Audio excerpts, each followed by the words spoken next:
All right, Mr. Clerk, would you please take the roll? Adil, Avedisian, Buell, Caban, Camilleri, Charone, Curry, DeBella, Fitzgerald, Galligan, Gardeau, Hall, Here. Healy, Hoffman, Holloway, Iono, Johnson, Kowalshan, LeBeau, Lester, Magnan, Here. Murata, Osgood, Payne, Here. Patel, Here. Salemi, Here. Solomonides, Carrier, Sweezy, Taylor, Torres, Vecino. Here. We have a quorum. Thank you. Could we stand for the Pledge of Allegiance, please? I pledge allegiance.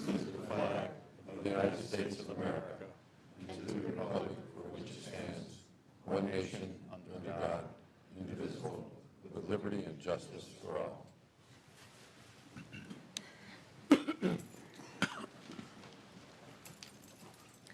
Moving on to item number 4, are there any public comments relative to our agenda tonight? Okay. Item number 5, approval of minutes from the meeting of May 7th, 2018. So moved. Do we have a second? All in favor? Aye. Opposed? Any abstentions? Okay, minutes are approved. Item number 6, report.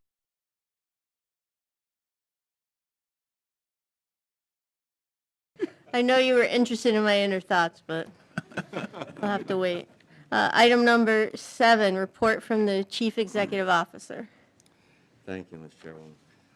So first, I would like to, Steve Pratt, who is the manager of our water treatment labs, both wastewater and our drinking water systems, is here tonight. And Steve, if you could stand up just for a second. Steve has been with the MDC for 44 years. When I got here in 2006, he was the lab administrator, then became the assistant manager, and now the manager, and now it's its own department. And so Steve has just received the George Warren Fuller Award, which is a prestigious award that is given to an individual within the water industry, recognized by his or her peers.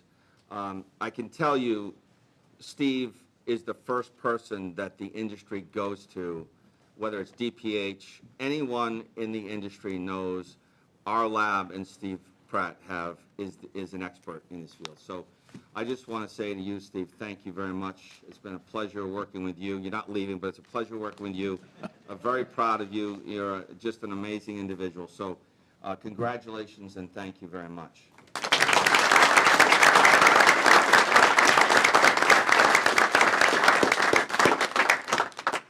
I said to Steve, would you please come to the meeting tonight so I can recognize you? And he said,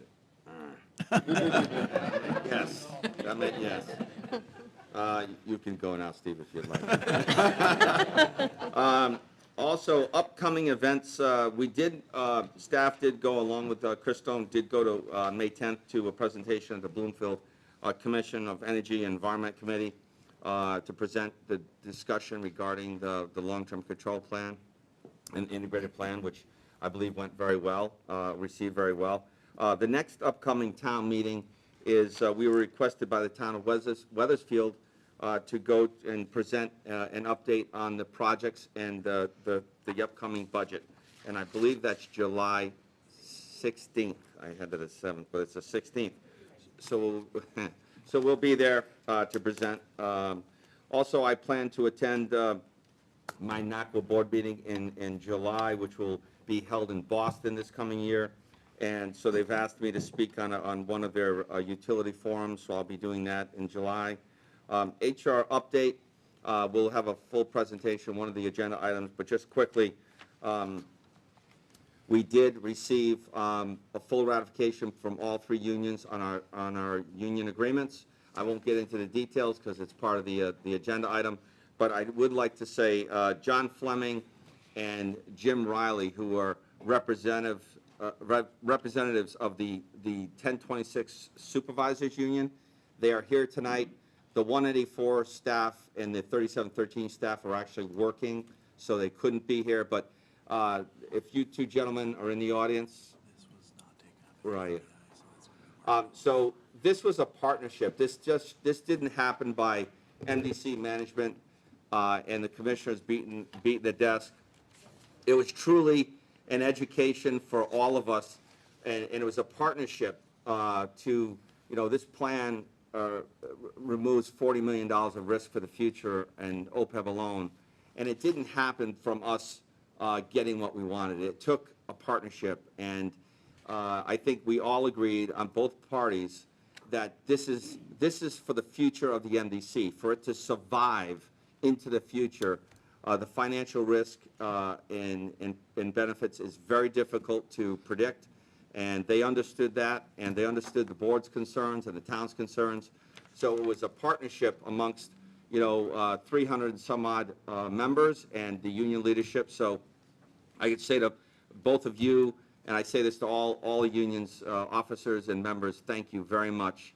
And the board has been more engaged this year with Commissioner Taylor and Sweezy on this topic than I think ever before, and I think that had a lot to do with the success of this negotiation. 6 months early, the contract didn't end until January of 19. So thank you, both of you.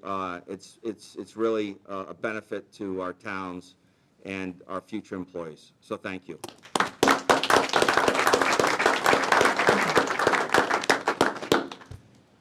And just as a side note, if the board approves the agreement and ratifies the agreement tonight, we have 6 new employees that will start under this new program in the month of July. So that's a big win for all of us.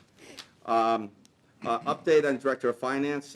We did shortlist. We did have a number 1 candidate. That number 1 candidate did decline the position and plans to stay where she is in her present job. So we're working with John and Cone Resnick, and we will be making a decision on when and how we go out to re-advertise for that position. Something that's very important, and we'll be talking about this at the subcommittee of the Water Bureau and the Water Bureau.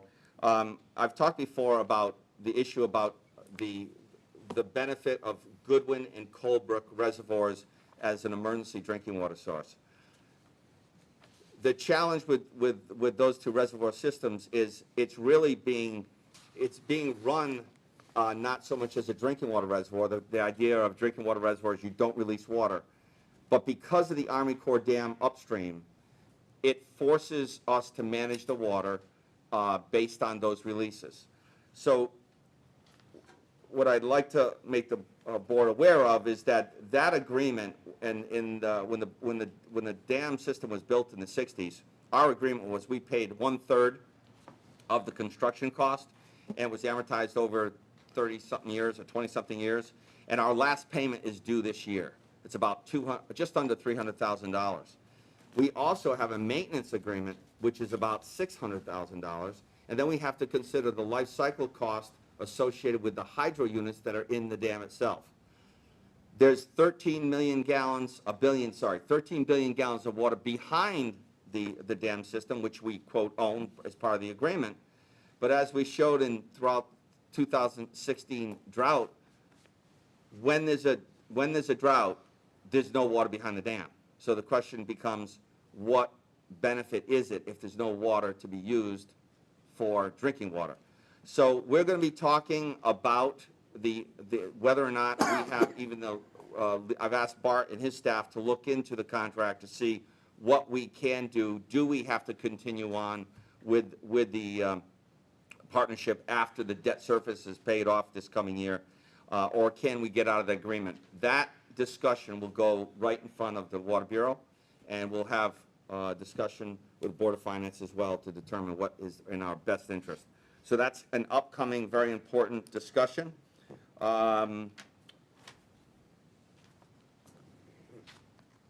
Also, tonight, we'll have a nice presentation from GEI, Fred Johnson and John McGrain. If some of you commissioners remember, back in June of 2015, we had GEI give a presentation about the dike system and its possible failure. They're going to be here tonight to give us an update. The reason for the update is there has been some movement. We've been trying since 2013 to get about $100 million in federal funding, the WRDA funding, from the Army Corps. We were not successful in getting that $100 million, but we are successful in getting a study for the project on the chief's report. And the important part of that is if the Army Corps puts a project on the chief report, then it's sure to be at least studied and possibly become a priority for the Army Corps. So we will know in February of 19 whether or not that $3 million study is put into the Trump administration's budget. And if so, that study will be done by the Army Corps for both East Hartford and Hartford dike systems. Let's skip over that. A little good news. I did just have a conference call today. We've been talking about Great Ponds development for a number of years, probably at least 7. And the project has gone back and forth. They were originally planning to build 4,000 residential units. We had a meeting with them today, and they've dropped that down because of economy, because of the financial market. They're dropping that down to 1,100 to 1,200 residential units.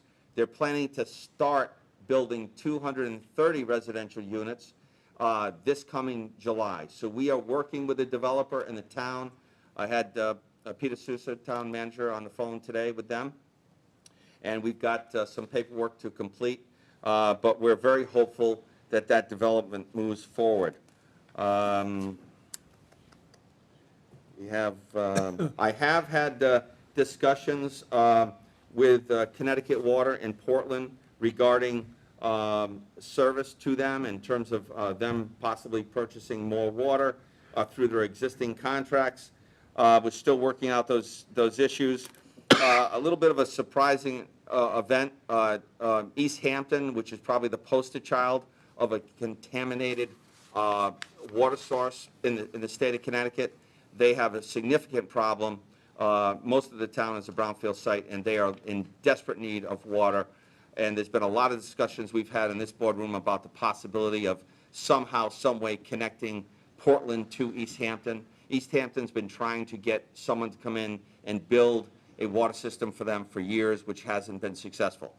I've had discussions with Laurie Mathau from DPH, and they are looking for projects that they could justify and support, and this may be one of them. So there's early discussions going on between DPH and East Hampton, and we'll see where that goes.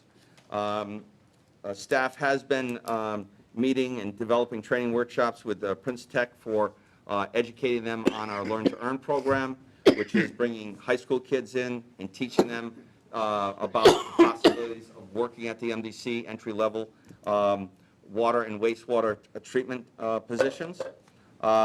We did have this morning a meet and greet for our interns. We hired 39 college interns. Important note, and Marcy and Bob mentioned this at the PPI meeting last month, but we went from 10% minority participation last year to 25% this year. So that's great job by Marcy and Bob Zeich and Rita Kelly as part of the HR department. We are working with, as part of the new high deductible plan, if approved, working out the details of a fitness, wellness and fitness program. And we've been meeting with East Hartford because they started the high deductible plan 10 years ago. So we're using them as a model to help us with the paperwork and the processes. So that's a very helpful meetings that we've been having. Little update on Niagara. They have increased. They were averaging about 320,000 gallons a day. They have gone up to about 400,000 gallons a day. They haven't communicated to us why, but we have seen that increase. Let me keep going. Sorry, we got a lot of things to mention. Sorry, I'm just whizzing through here. And then also, Just as a matter of point, the issue regarding this coming year budget, in talking with John, we have, and it's not to discuss tonight, but I just want you to be aware, the groundwater remediation charge, we are going to put that in the same way we did last year as a contingency. So we're showing it as a revenue, but yet we haven't seen it as a revenue, and yet we're showing it as a contingency. So it is a $2.5 million bump in the ad valorem this year, as it was last year. We are working diligently with staff. Deep staff and our staff have been working very well together recently regarding the integrated planning process. So we are going to give a full update, Commissioner Vecino, to BPW on June 13th. Just an update of the Clean Water Project and all of our projects, the sewer projects in the MDC. And I think I'm done, Mr. Chairman. Sure. I think so. Let me, yes, I think I can skip that. And yes, you're done. Thank you. Thank you. Are there any questions? Okay, moving on to item number 8, report from District Council.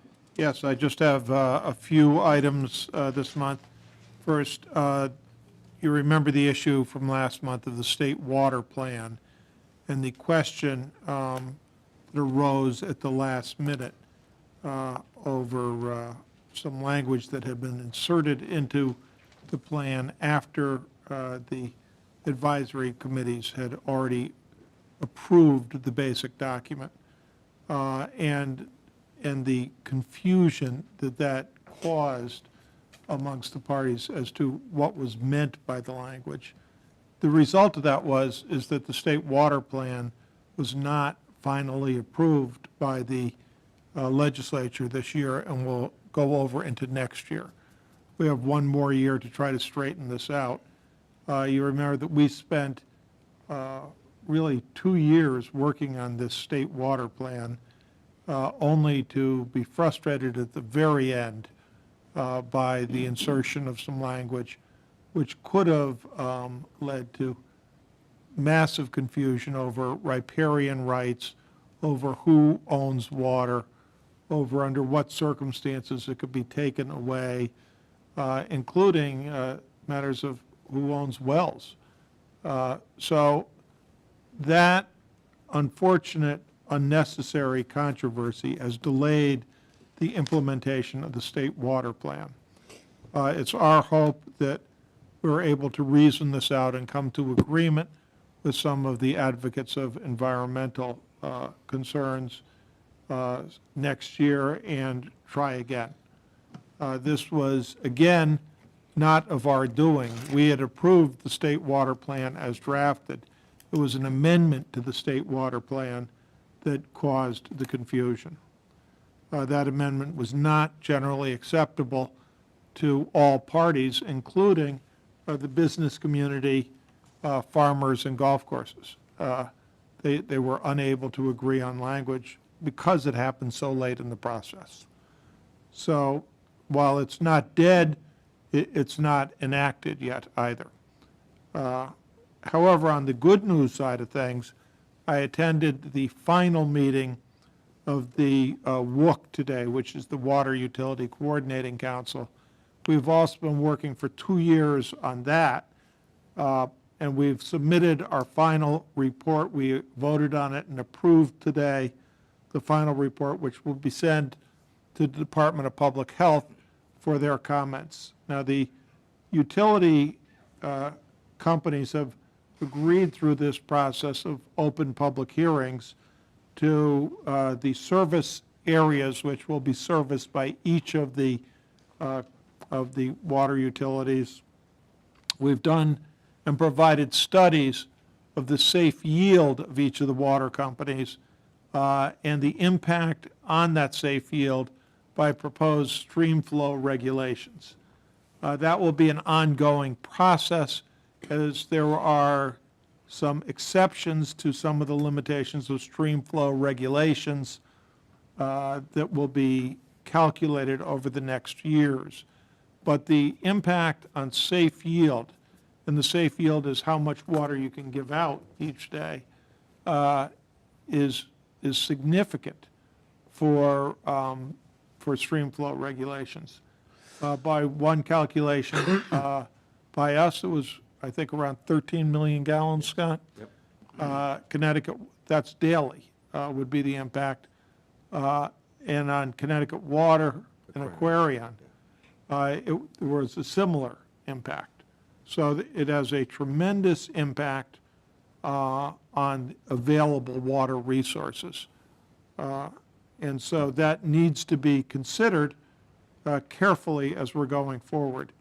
We have also, in the WUC process, worked on interconnections and trying to establish both emergency processes for getting water from one area to another, and also other means which would deal with the lack of usable water in certain areas, like Scott just mentioned in East Hampton.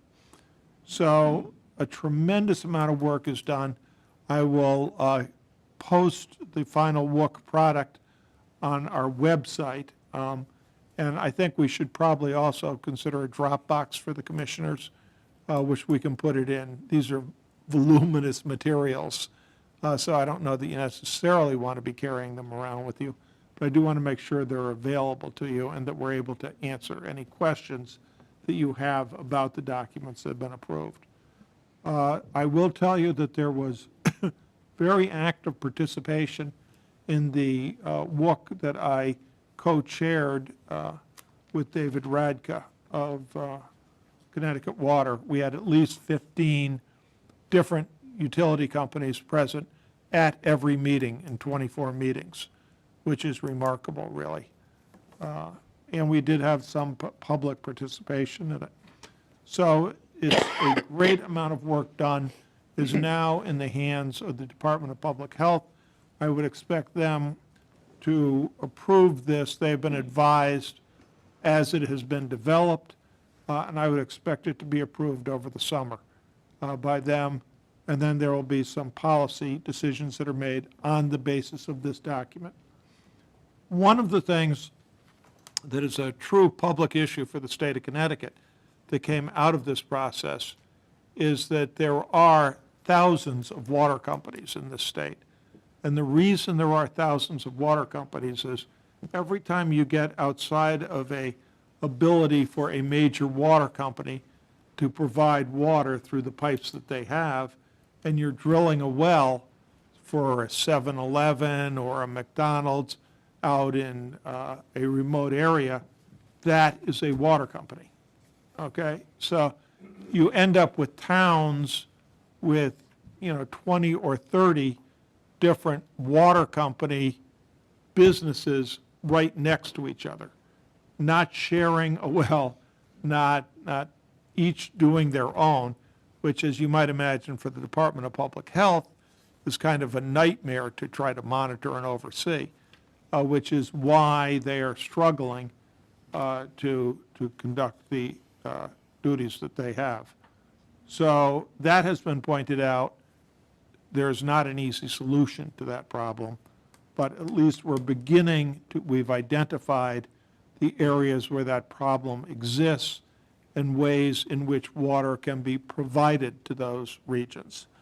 It obviously would require some major state investment. The second thing I have to tell you is that the class action lawsuit that was based on the original original Glastonbury case has been referred to complex complex litigation. It is a complex litigation case, and we have filed one motion to stay discovery pending decision on a motion to strike. We are represented by Winston Ackerman of Robinson & Cole, who has a national reputation in defending class action lawsuits. Again, as these motions are finished, I will provide copies to the members of the commission but there are various legal grounds which we wish to assert, which we believe affects their ability to bring the case at all. So that will be done over the summertime. The motion to strike, the answer to the motion to strike, oral argument, and a decision. Those are the first things that are going to happen. And finally, today, I went with some of our other representatives down to the site where we're creating the tunnel. In the next month, we will have an opening, a more formal opening of our tunnel. It is quite a sight, actually. It goes down now 200 feet encased in cement, and they are starting to create the hole that the boring machine will go into. The boring machine, you can see, even off the highway, it is quite long. It's connected by railroad cars. The reason I was down there really had more to do with the levees and the issues that we're going to be talking about next here. But we have an enormous investment in that area. We're spending hundreds of millions of dollars upgrading our plant. We also have a $55 million machine that is there that is going to do the tunnel out to West Hartford. If, for some reason, this levee broke during this period of time, we are not insured for the loss that we will have. And we cannot buy enough insurance in order to do that. We've met with the insurance brokers. The maximum amount of insurance that you could buy is slightly more than $100 million at a significant cost. And our loss, if the levee goes, is north of $200 million, not counting the machines and the tunnel, which would be completely flooded if it happened during this period of time. It's a very, very serious situation, and we have been working on this for several years. There is a problem with the levee, and that problem has not been addressed. At first, when we met with the Army Corps, their message to us was, we can help you after the levee fails. We can't help you before, which is insanity if it costs $100 million tops to fix it, and you're going to lose several billion dollars, and nobody have any sewage treatment for an extended period of time. So I would ask you to be warned by this next presentation.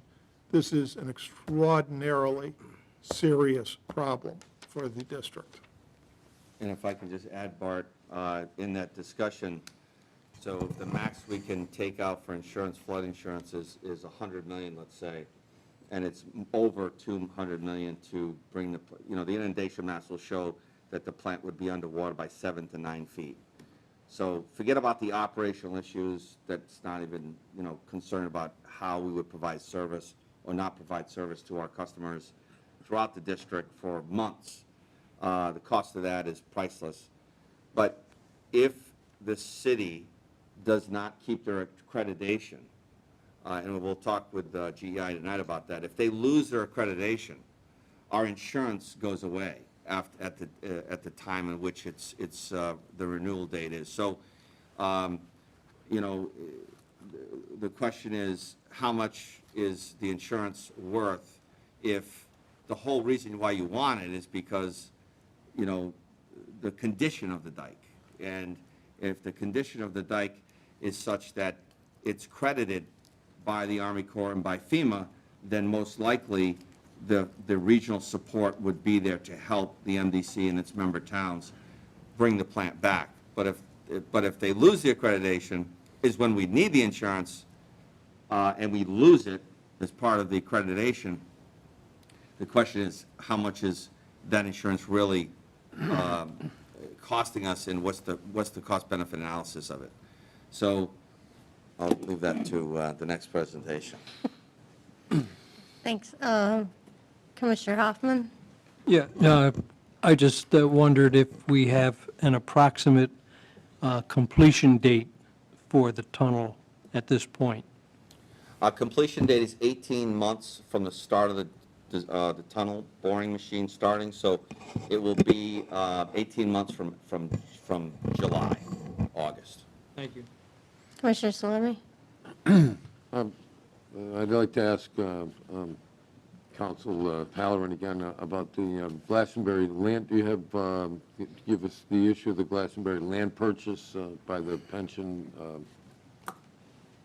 trust? Yes, we have been told by people on the bond commission that it will be on the July bond commission.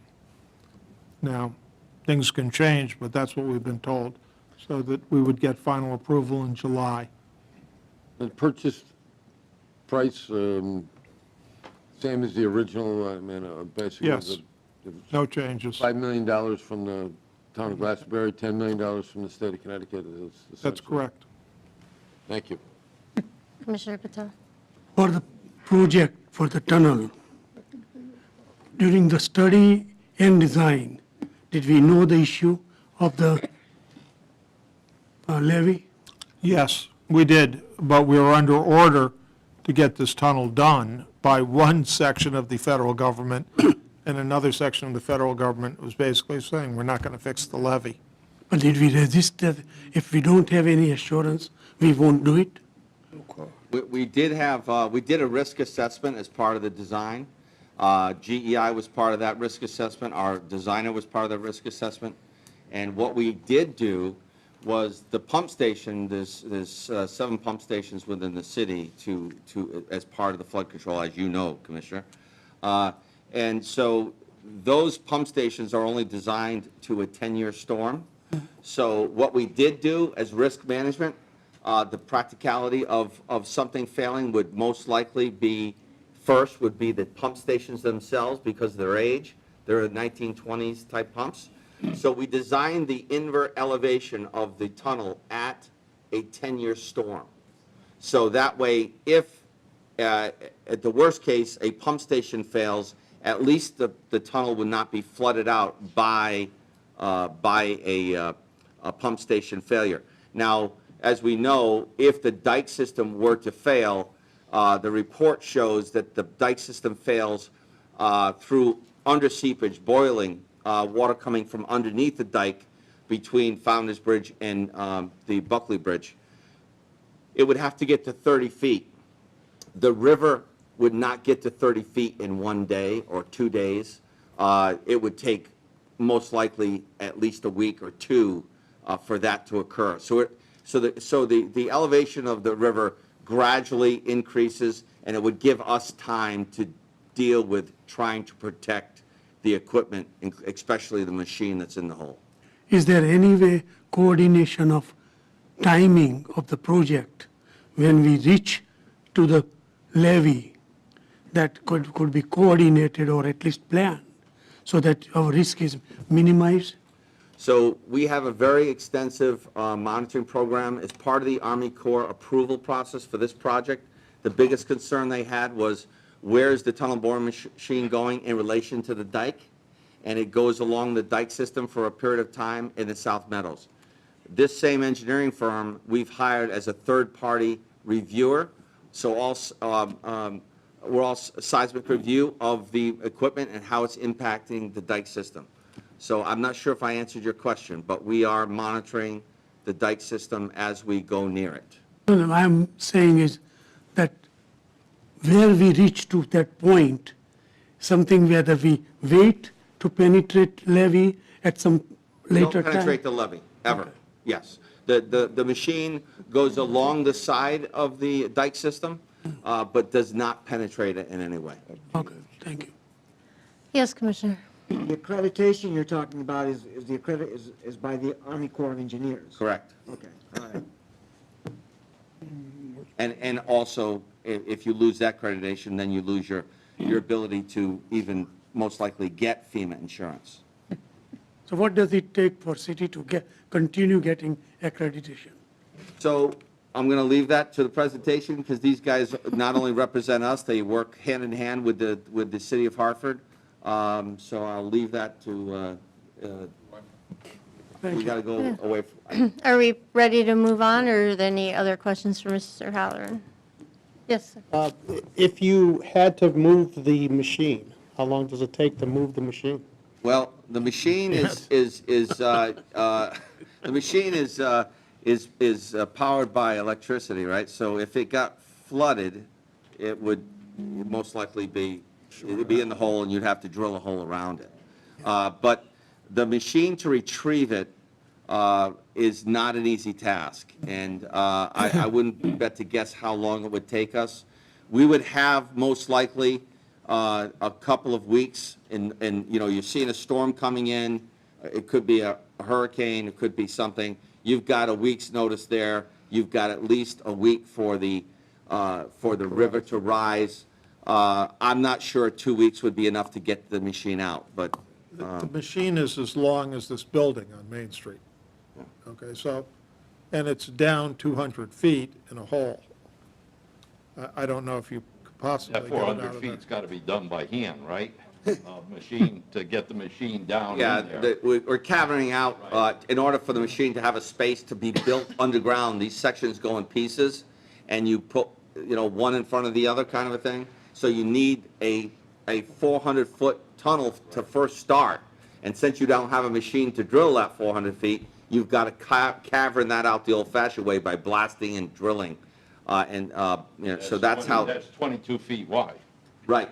And so that's the first stage of building that Right. cavern space for the tunnel to be assembled as it goes down in the hole. Because the hole's only 75 feet, right? So then you drop in sections, and then you're pushing it into the caverned area, and you're bolting things together and putting the machine together. So when you have that enough room to lower it down in sections and then bolt it together, Yep. that time, what time does that take to install that? Longer than 2 weeks. Longer than 2 weeks, okay. Thank you. Yeah. Yes, sir. Just very quickly, if it's not in the report already, along the dike, where along the dike does the tunnel go? What portion of the dike, and how deep is it? So the tunnel is about 220 feet deep, and it runs along the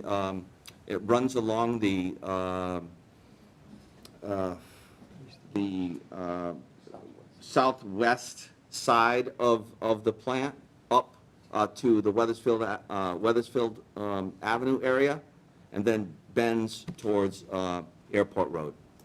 Thank you. Yes, Commissioner Hall. Who actually owns the boring machine? The contractor. And don't they have any ability to insure it themselves? Oh, yes, they have insurance, absolutely. So then,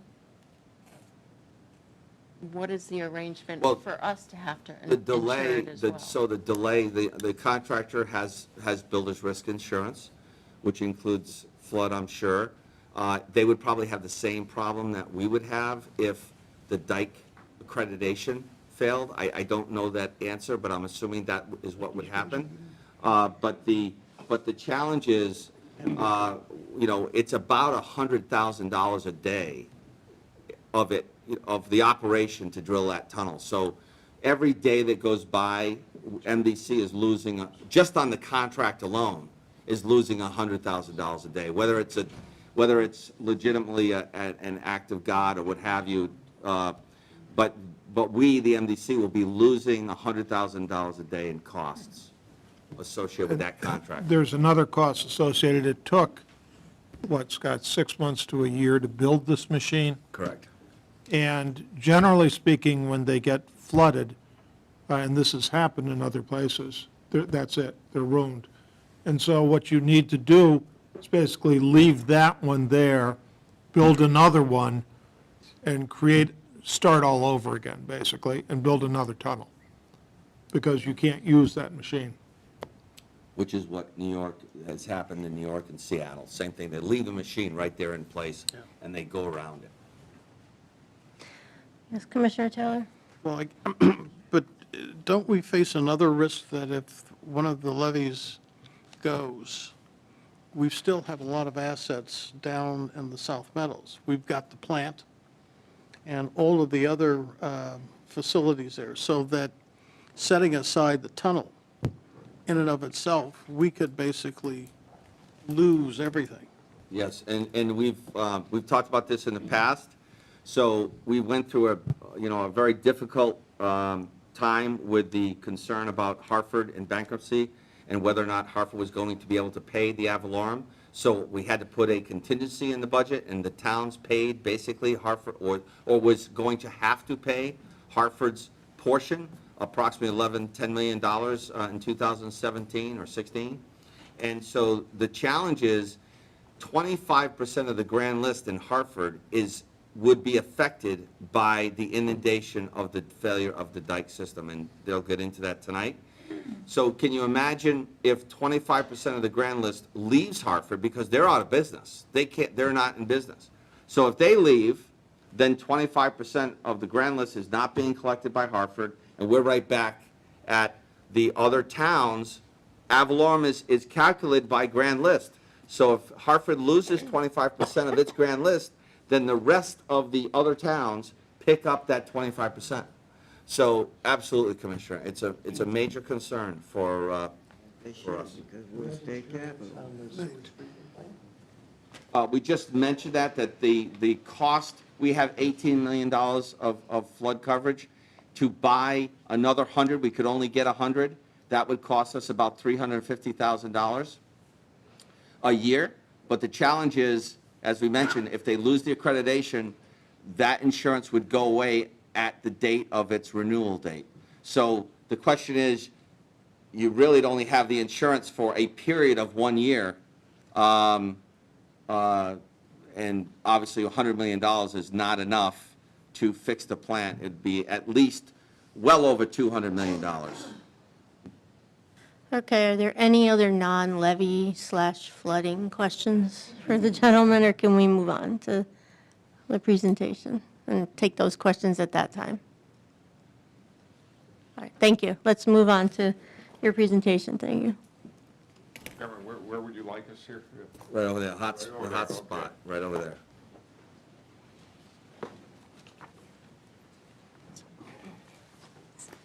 There we go. Okay, thank you. My name is Fred Johnson. I'm a principal with GEI Consultants in Glastonbury, Connecticut. We do flood control work all over the country.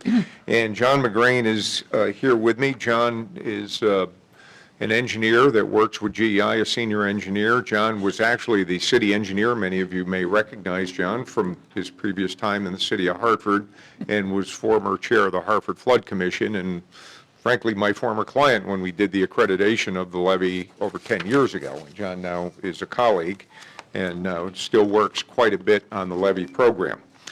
So let me see if we can get this straight. Here we go. We're going to just summarize some of the improvement issues with the levee, some of the risk issues with the levee, with emphasis put on some of those structures and concerns that MDC has within the levee system. And then John is going to take it over. I'm going to do that, and then John is going to talk about the current events in terms of where the status of the improvements and the accreditation and the interface with the Corps of Engineers is at this present time. We're going to do an overview of the levee. For those of you who may have seen this, I apologize, but a little bit of a primer. The accreditation and capital improvements process and projects. Some of the seepage mechanisms, because some of the ways the levee may fail are not intuitively obvious. People think it's over the top. It's actually under the bottom. Significant areas of concern, and lastly, the status, which is the big part of this, of where do we stand right now in terms of funding and work to go forward.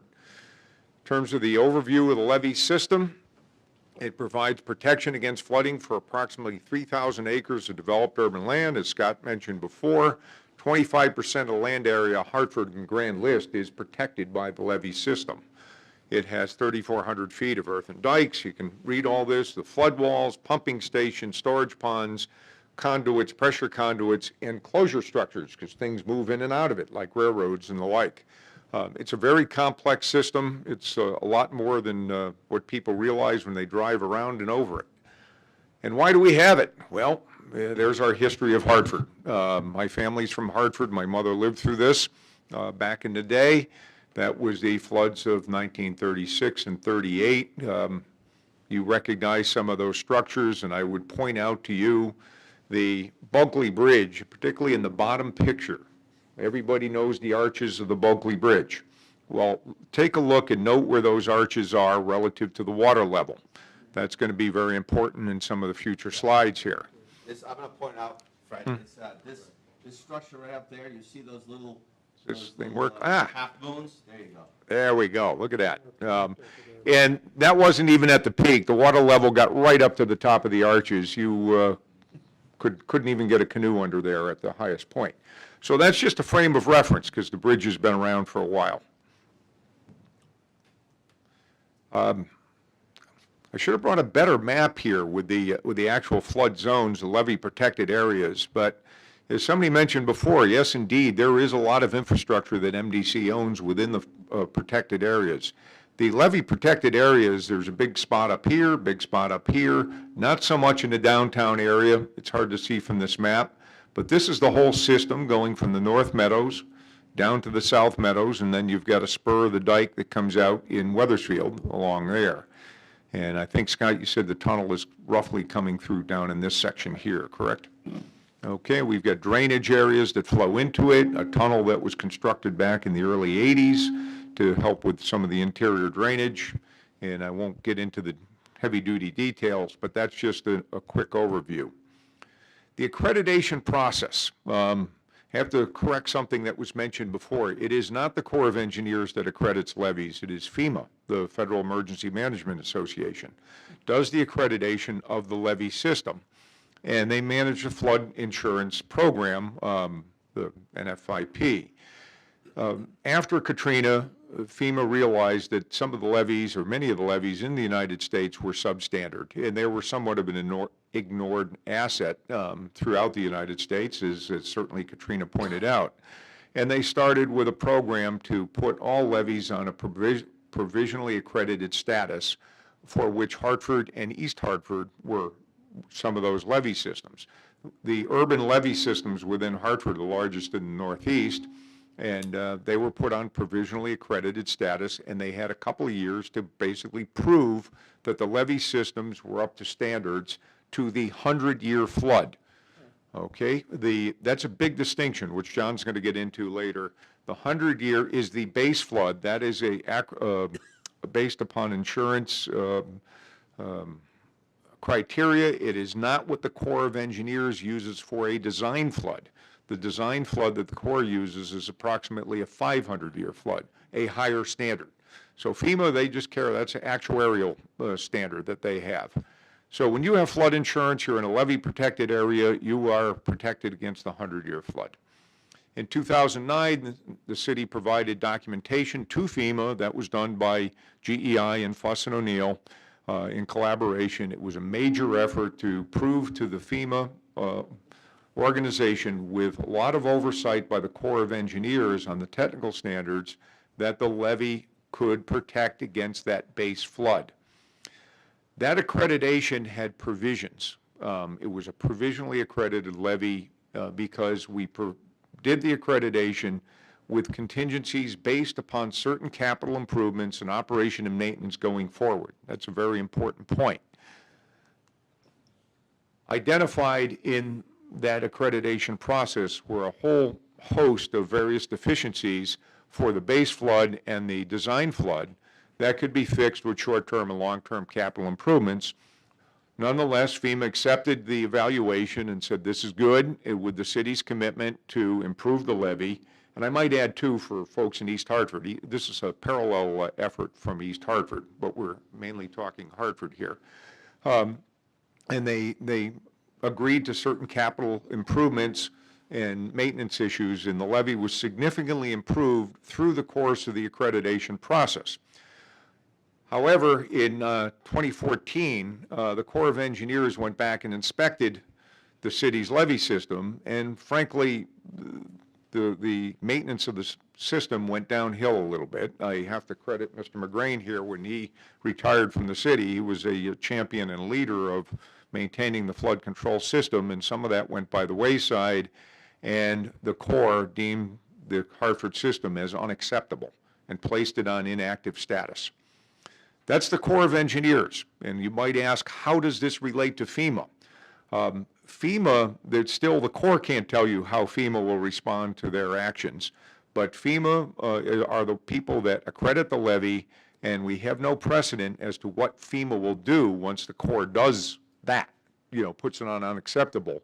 But to suffice it to say, it was not a good situation. So the city entered what the Corps has called the System-Wide Improvement Framework, or SWIFT program. It's kind of a rehabilitation program, and John's going to get into the details and the status of that right now. In the process of that, the unacceptable status would prevent the city eligibility for the so-called PL 8499, and what that means, somebody mentioned before, if the levee were to fail, the federal government would come in on an accredited levee or an acceptable levee, and they would provide federal funding for that fix. If it was not an acceptable levee, that funding may not be available.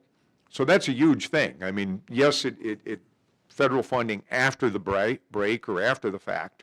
However, if it were not accredited or not approved by the Corps, that would not have any eligibility. The SWIFT program preserves that eligibility for federal funding in the event of a failure of the levee system.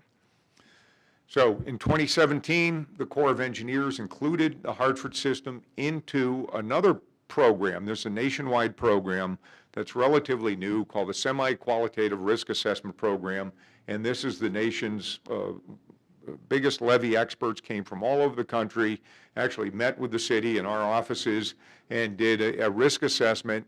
Some real top minds in the flood control industry.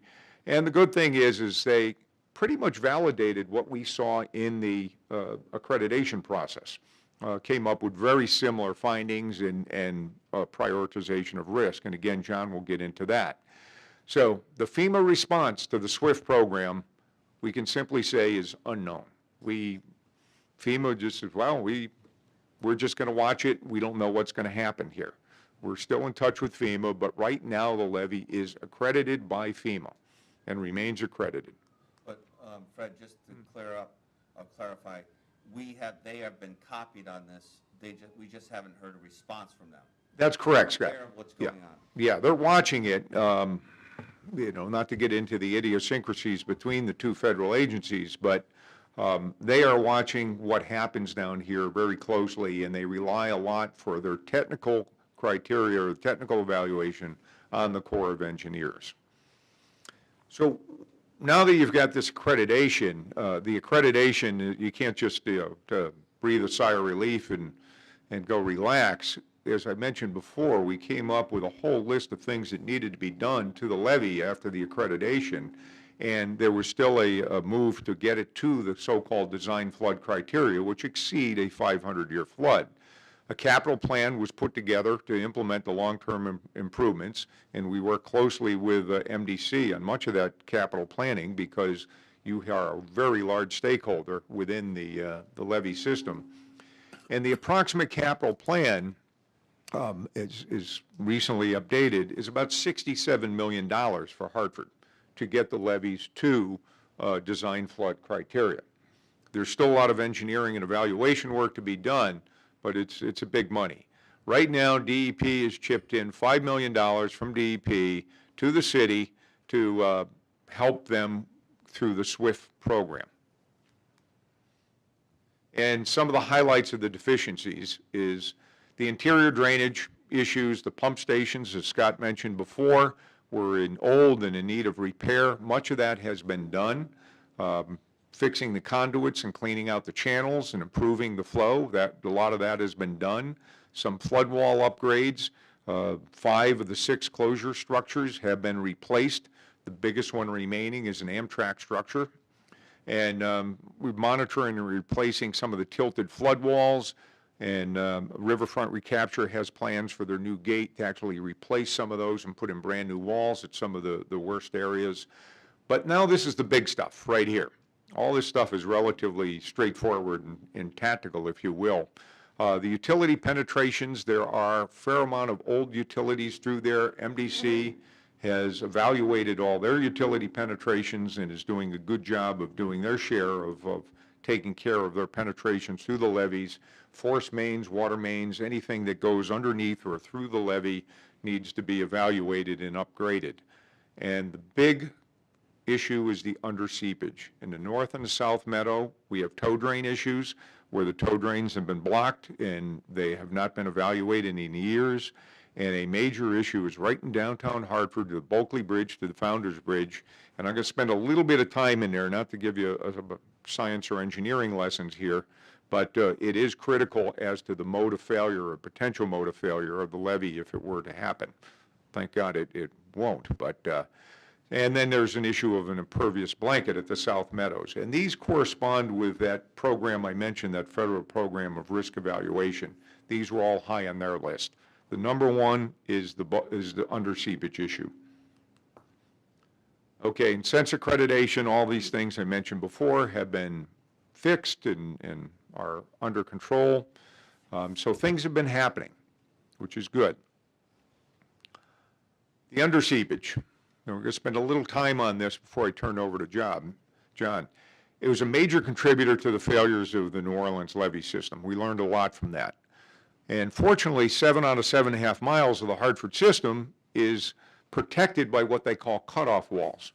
You don't see it, but there is a sheet of steel that goes down to about 50, 60 feet in some places along the entire levee system. That was done right before World War II. If World War II ever happened, that would have built a lot of battleships, probably would have never been constructed. It is actually a very good levee system for the time it was constructed in the 1940s. There is no cutoff wall, however, between the Bulkley Bridge and the Founder's Bridge. Has nothing, and that is unprotected relative to underseepage. The reasons for that, I won't bore you with those details, but a lot of infrastructure was in the way and they didn't do it. Also, the risk wasn't as high at the time, and we're going to explain that here in a minute. So post-accreditation, the flood stage groundwater monitoring has confirmed that the seepage actually is a strong potential. You can actually measure it through monitoring groundwater and flood levels. An important point, the current conditions that we have at the levee system in downtown Hartford and the whole levee system have not experienced a 100-year flood since 1938.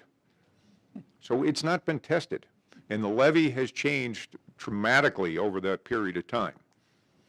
So a little primer of geology and engineering, that's a cutoff wall. Here's our dike, and this thing goes down into the clay. So if the river rises, the water doesn't scoot underneath and flow underneath it and start moving sand, and that protects it from the energy from going across that, and it all stays on this side where it's supposed to be. When that doesn't happen, that's what happens there. You go, you see the energy, the size of the line depicts the energy, and that's all good. With nothing there, unprotected, you notice no sheet pile wall, we now have the energy just transferred right over to the other side of the levee where the groundwater wants to bubble up on the other side.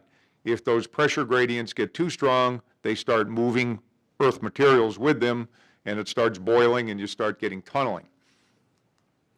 And what happens when you have a high flood, you have large pressures, large amounts of water movement, and you actually get blowout on the other side. The gradients at the Hartford levee system have been measured well above the design criteria for both the 100-year and the 500-year flood.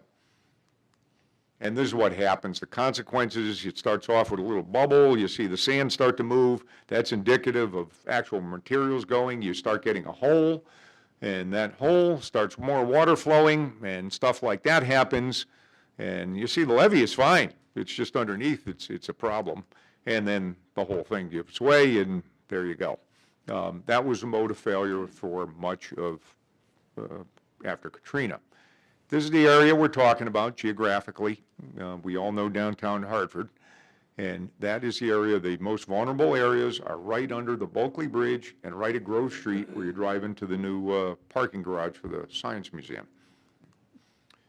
And here, remember that? I told you, pay attention to the Bulkley Bridge arches right there. That level, you notice where that highway is. That highway never used to be that low. The road used to go right up even with the deck of the Bulkley Bridge. So that's about a distance from here to down here of about 20-something feet. That's important. This is what it used to look like, the old Connecticut Boulevard. It was all even grade. There you go. It wasn't a sunken highway. So when that water gets up on this side, it had a lot of dirt on the other side to hold it back. Those pressures couldn't make it up to the top. That's not the case anymore. And here's a little histogram of the floods. Here's 36, 38. Here's our 100-year flood. You notice the closest we got was in 84. So it's not been tested. And when they lowered the highway, that was in the early 80s, right around here. So that whole situation in downtown Hartford has not been tested with a major flood. And how do we know that? How do we know that the pressure is actually moving? This is where we have a sheet pile wall, and this red line is when the river goes up. This is during a fairly decent flood a few years ago, I think 2011, during Easter.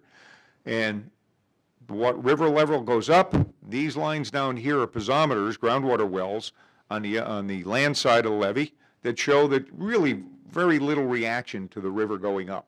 The pressure is not getting across the flood wall system, or the cutoff wall. That's a good situation. This is what's happening where there's no cutoff walls. The river goes up, and the groundwater goes up, corresponding, right, almost in sync with it. So that pressure is going underneath the levee and moving material, or potentially moving material.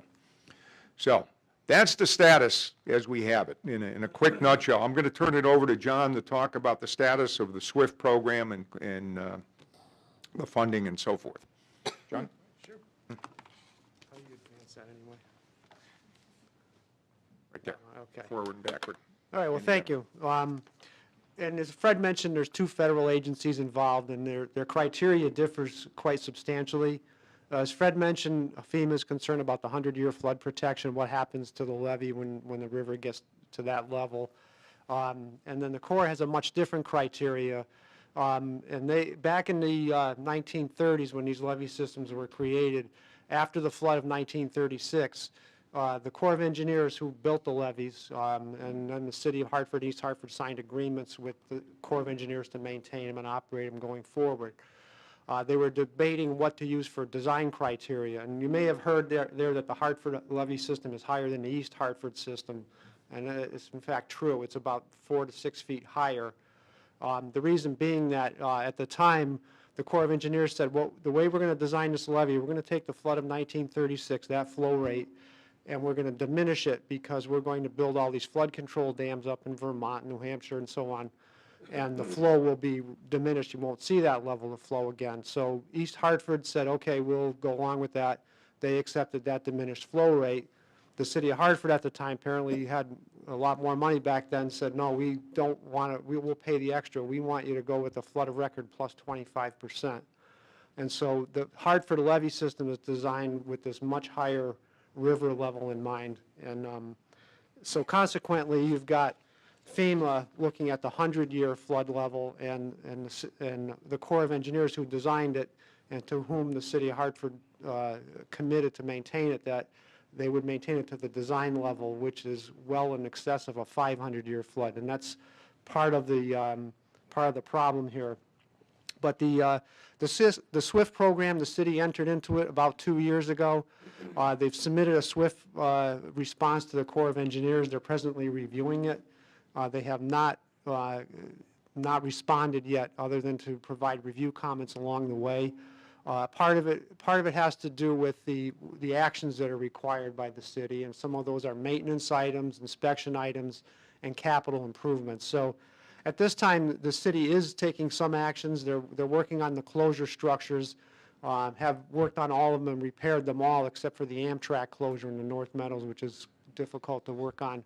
The tow drains, the South Meadows impervious blanket, which is in the engineering stage, both of those two, and the underseepage project that we're in the process of reestablishing more piezometers to measure that underseepage that Fred was mentioning. So some efforts are being taken under that. Fred also mentioned the capital improvements. The engineers' recommendations are about $67 million. However, in the SWIFT plan that was submitted to the Corps of Engineers, the city has, due to financial constraints, has had to maintain their commitment to what they could afford and what was absolutely required by the Corps at a kind of a minimal level, and that's the 11.4 million. So that's one of the things that's a little uncertain right now with how the Corps of Engineers is going to react to the SWIFT plan. They haven't responded yet. Fred mentioned this SQRA program, semi-quantitative risk assessment, where they did bring in this team of levee experts. They spent a lot of time, probably almost a year, working on this, multiple workshops locally, which we participated in. And anyway, they kind of went through the levee system, looked for probable failure modes. They came up with about 20 potential failure modes, the majority of which were not surprises. They pretty much coincided with findings that had already been come up with through our own analyses. But they did validate a lot of what we were saying, and part of the reason that the Corps has not yet acted on the city's SWIFT requirement is that they're using this new risk assessment process to evaluate these various failure modes and deficiencies to find out how much risk they present. It's a little bit different way of looking at it. So there's still a little bit of uncertainty with the Corps of Engineers and how they're going to react. And then FEMA, again, how they might react is not clear. Again, they're mainly concerned with the 100-year flood. It's been accredited for about 10 years now. They're aware of that there was deficiencies in the cities in this SWIFT program. However, we're not sure what could happen there. There's the potential that certainly that if the city were not to be successful in maintaining its position in the SWIFT program and ultimately active status, that FEMA could undo the accreditation, and that would have other consequences. And basically, as Fred mentioned before, the levee protected areas in the city of Hartford are pretty much the entire North Meadows, all of where the car dealerships are, about as far as Weston Street to the levee.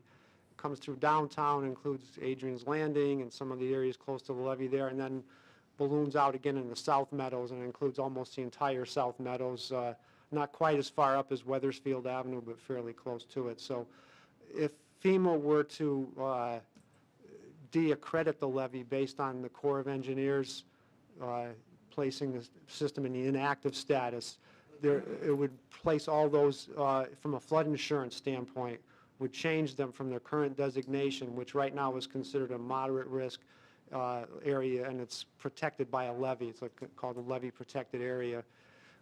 It would change it from that status to a high-risk flood zone, which would impact all the properties in that area very negatively. It would complicate flood insurance greatly and require lenders to have it in almost all cases. It would require the imposition of floodplain regulations for new development in areas where it isn't currently required, and also the use of state and federal funds for any sort of improvements are typically not acceptable to use in flood zones. So there's a lot of consequences that could happen. Again, we're not sure how FEMA is going to react, but and not to create a real worst case scenario, but that from a accreditation standpoint, that is a potential. So that's kind of the overview and of how the program presently stands. I'm sure we could answer any questions you'd like. Wow. How would you like me to handle questions? You want to go through you? Yeah. Okay. First of all, that was very interesting. Thank you. John, how long will it take Commissioner Patel, go to ahead. complete those improvements which you recommended, $69 million? Well, If somebody gave you money today, how long does it take? Well, the lower number, the 11.4 million, was a 5-year program. I think you'd probably be looking in the 5 to 10-year range probably to do all that. Even if you have money immediately, can you finish it in a shorter period of time? Possibly, there's some permitting involved and other things like that. It probably could be condensed. So I'm saying in that range of probably at least 5 years. 2027 in the estimate. Right. Part of that's for cash flow reasons, but it probably could be condensed, and, you know, we don't have real exact schedules on that. Yes, Through Commissioner? you, Chairman, that Madam. this infrastructure, which I was part of maintaining years ago, that region never owned it, left it up to the city. Nobody here, means towns, everybody, they thought it East Hartford, West Hartford's problem. Now we understand the problem is not only West Hartford, East Hartford, it is a regional problem. Somewhere, in my opinion, we need old bishops type of structure where they can come up with a collectively some funding for this type of projects, start something and address it, so at least what we can do is we finish our project. And that requires a leadership from our chairman, who has good access, all of us working with our town leaders, etc., and help them to first commit some funding here. This is what money region will come up with. How we, that detail you can fill in later. Okay. Commissioner Sweezy? Yeah, Fred, here's the problem. 9 years ago, we saw basically the same presentation. I don't know if it was your firm. Probably was, yeah. Okay, Yeah. because I remember Chuck showing us how 91 Yeah. had sunk there. Yeah, And yes, sir. right before the bridge, that's where you could have the undertow. Now, how long does it take FEMA, the Corps of Engineers in the city of Hartford? Okay, I can understand the city of Hartford, they have no money. But, I mean, we're talking just our assets, 200 million plus. Well, I mean, you're talking possibly up the parts of Weathersfield Avenue, plus everything else that's in the South Meadows, plus Front Street, which just got built. Buddy probably knows the value on that. I mean, how long does it take for the city of Hartford to 11 million of 67 million is what, 18%? It's a little less than 20%, I know that. So they're only willing to put up 20%, the state put up 5 million. I mean, you know, how do you Well, get things done here? You're Because I know. You're hitting a sensitive topic. I'm in violent agreement with you on that. Yes, you probably heard it from me. I think Chuck got his slides from us back in the day. I've given this presentation or something similar to it, more detailed, to two mayor staffs in the past. We've done this to DOT a couple times where we showed the highway. The lowering of that highway significantly exacerbates the situation. DOT has seen it in various people. Now, I wish I had an answer for you. You know, what does it take to get people's attention until something happens? If something happens, keep in mind what's going to likely go is 91 could get shut down with those sand boils coming up right under 91 and maybe moving some tarmac. That would be the worst case. You know, you're talking about transportation being shut down for probably months. If you came to work at 8 o'clock this morning coming up 91, it took me 50 minutes to get into Hartford. Well, if the highway deck bubbled up under the Bulkley Bridge and Grove Street were to bubble up as well, it'd be shut down for months, so. Commissioner, we have had both Bart, myself, the chairman, Congressman Larson, we have been down to DC at least 5 times on this very topic. We have met, as Fred mentioned, we have met with DOT on this very topic.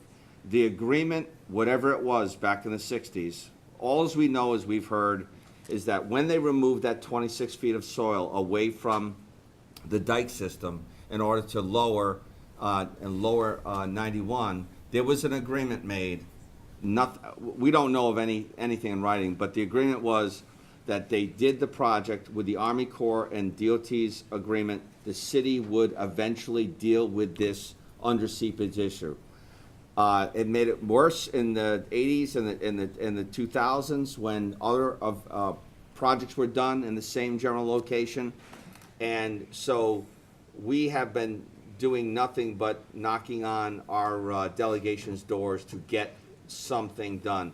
The good news, as I mentioned in my report, is that, and Bart mentioned this, you know, the Army Corps said to us when we first met with them in 2013, the only way we can help you is if it fails. We can't proactively give you $70 million to fix everything.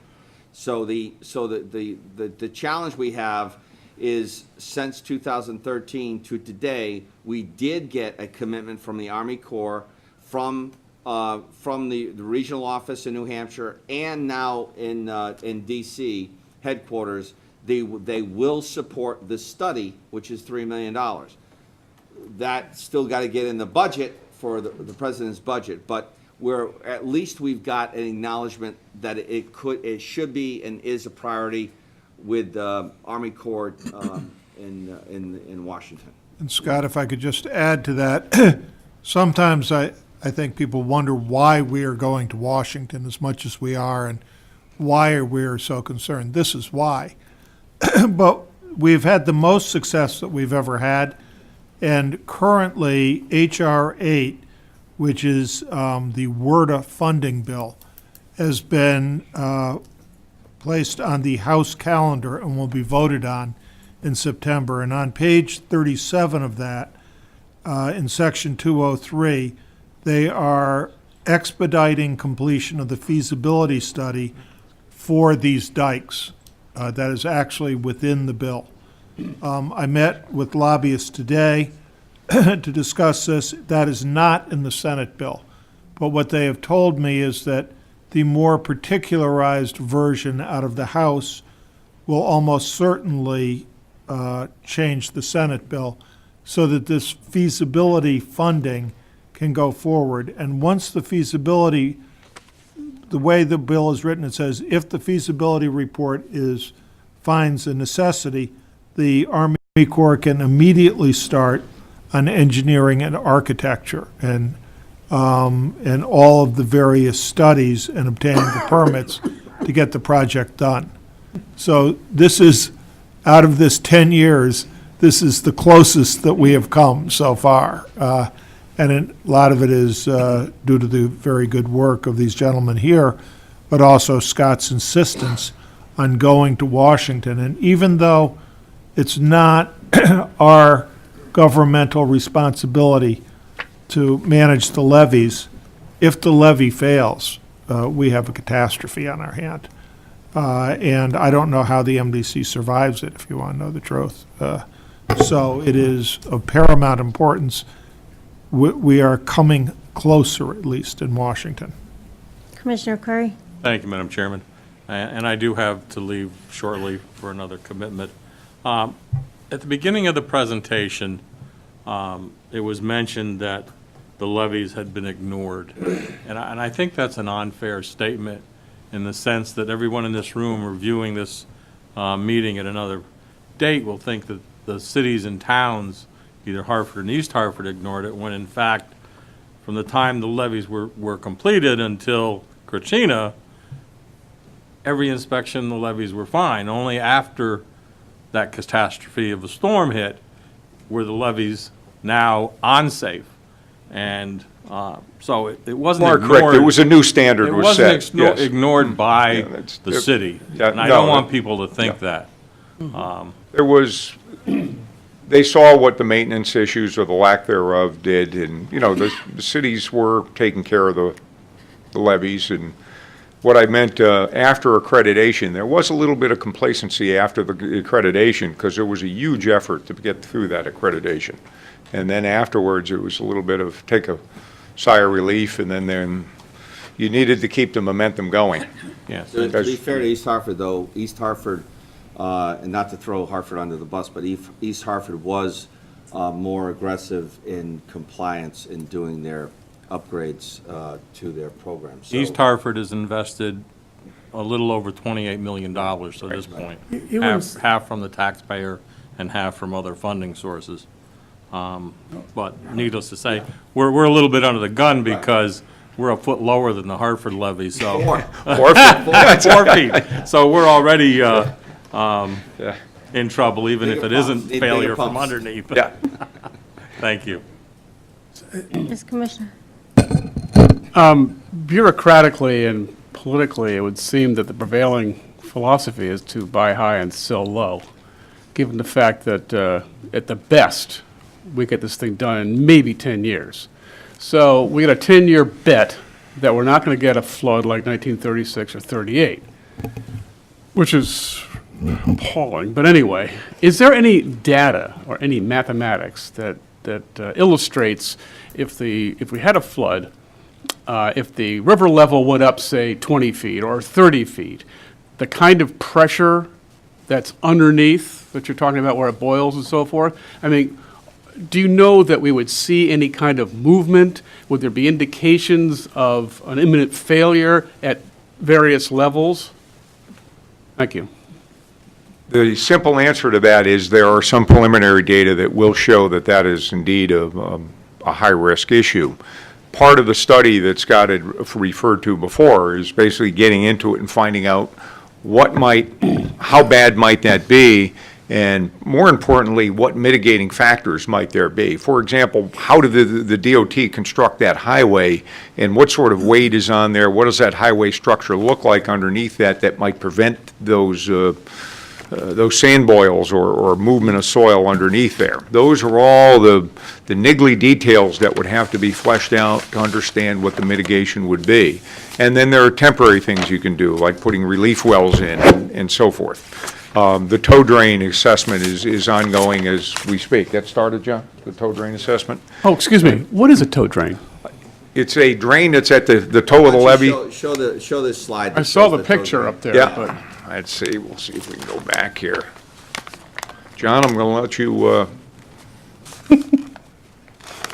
Right there. there we go. Right there. See the Okay, tow see- drain right there? Yeah. Essentially, when the water wants to come up underneath, like we were talking about before, like that, Yeah. it gives it relief. It just gives it a place to get out of the way so that it doesn't cause any problems. Is that a simple way of putting it? Right, and also, what's not shown on there is not only under seepage, but through seepage, where levee has a clay blanket that protects it from infiltration from the Connecticut River. That's not 100% leak-proof, so there's some leakage is expected. It can get into the pervious core of the levee and start traveling inland. And so the tow drain is to relieve that pressure and drain it off in a Oh, harmless so way. it's for a little bit of seepage is what it does. It collects a Yes. little bit of seepage. Right. Because during a flood, the levee will fill with water. If it sits up here for a week, let's say, this will get saturated, and this body of sand in here needs to drain, and it comes up out of there. Right. And that's how it gets its relief. Thank you. So, right, it's more effective against the through seepage that you get through the levee than the under seepage, although would assist somewhat with that. And our drinking water dams, reservoirs, have the same logic, the same type of structure, the same type of tow drain system. Commissioner Taylor? Yeah, I guess this is all interesting. I mean, I think Commissioner Patel, in the old days, if we would have had the bishops, this issue probably would have been resolved very quickly, because they would have bet someplace and tossed the money in the pot, and it would have been taken care of. So we don't have that situation. So I guess the question before the House, do you wait 10 years, or do we decide how we're going to pay for it? I think, I think that's really the issue. No one really wants to talk about how do you raise, and I'm going to pick a number, $100 million, that either we can figure that out and hope we can get it back at some point in time from the feds, but if we sit here and wait and we have a flood and the levees go, we're in big trouble. So do you pay now or do you pay later? My thinking is that we have many property owners who will be affected if this fails. We have state and highway department which should sit together with other leadership. State itself has to come to the term. Our regional leaders, town leaders, etc., get together, have a presentation, and if you talk about $100 million for this region with this, it's not big amount, in my opinion. We spend millions of dollars at Yukon, and I was one of them who was watching how it is being spent. So this region and this state cannot come up with $100 million commitment. Right now, it's a commitment, and start the process. So you convince the feds that we are ready until whatever happens to in the past, after I left, some guy who took over after me did make an attempt to get the federal funding. Unfortunately, he made a mistake in hiring, quote unquote, his own consultant to the lobbying. That didn't sit well with our then mayor, because mayor's chief of staff had different interest. And they pulled his plug and they fired him for technical error. And he was trying to do the best for the city. DOT has told us in a meeting in Washington on infrastructure projects with the federal DOT. Our DOT has zero bonding capacity. The only work that they're doing is through the Tiger Grant program. They're doing the Route 15 Charter Oak Bridge overpass through grant, the possibility of the work on 84 through grant. But the DOT in the state is struggling as well in terms of finding any. First, we have to admit there's a problem, right? And these two gentlemen have been screaming at the top of their lungs since 2009 to say there's a problem and it needs to get fixed. And there's really been a lack of acknowledgement that there is actually a problem, and that's part of the problem. But I don't think you should look to fund this through bonding. I think you get it done and you pay for it. I think you figure out who you go to, who you lean on, who you beat up on. If you send only consultant, it won't go anywhere. And we raise $100 million and get it done. Right. Okay, and then at that point, once it's finished and we're protected, then you go around and you start sending bills to people. I agree. Okay. And to respond to DOT, I have worked in bureaucracy and I have worked with DOT for 30 years.